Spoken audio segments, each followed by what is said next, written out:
let me set the scene here. Here we are. Moses has been talking to the Israelites for the entire book of Deuteronomy. And here we are nearing the end, and they are standing on the threshold of the promised land. And God is saying, this is the moment.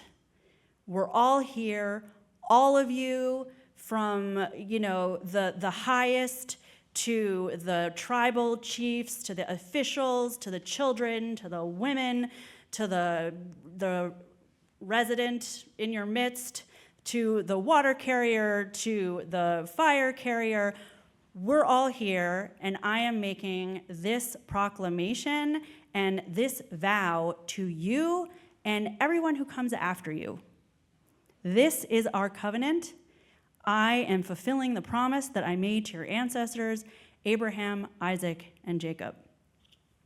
So that's this part of the Torah. And a funny thing, it dovetails very nicely with our Musar value of the day. For those of you who do not know, we have been studying Musar, which is Judaism's spiritual and ethical curriculum for living well.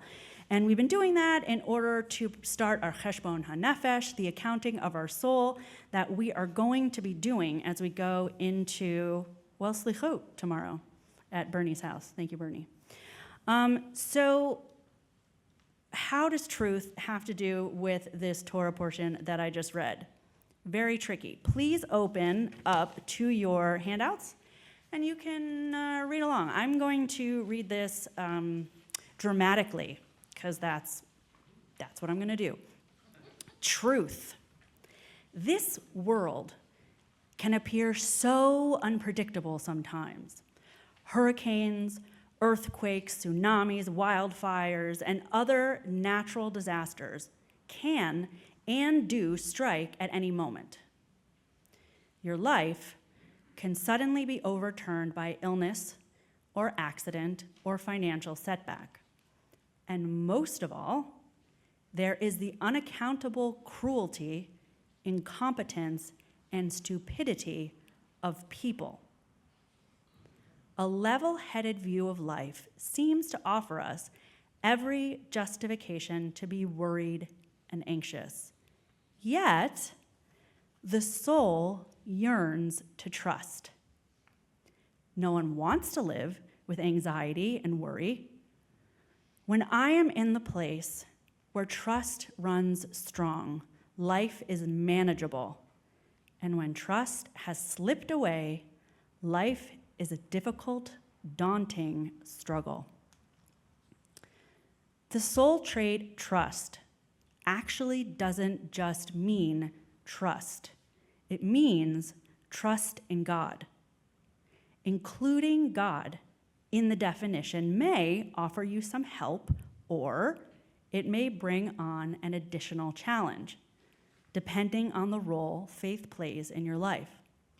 Growing in bitachon, or trust, is a very different proposition for a person who already has a strong relationship to the divine, as opposed to someone who has no active sense of who or what he or she is being asked to trust. So this is not a theoretical issue today. Today, we read about our ancestors standing in front of God, accepting the gift of the promised land. And we are headed into the most intense time of our liturgical year, where we are going to be standing before God and confessing our sins and asking for forgiveness. So I understand that a relationship or understanding about God is complicated. And I understand that people come at it from different perspectives. I also know that typically people don't always reassess their understanding, trust in, faith in, belief in God. They don't update it from perhaps when they were very young, learning about faith for the first time. So I would like for us to just take a quiet moment and turn inward. This is not a theological or philosophical or logical question I'm asking. I'm asking you to look within and answer the question, what will I be doing on Rosh Hashanah? Why will I be standing there in the synagogue praying to God? And we are going to uncomfortably sit in the silence for 2 minutes.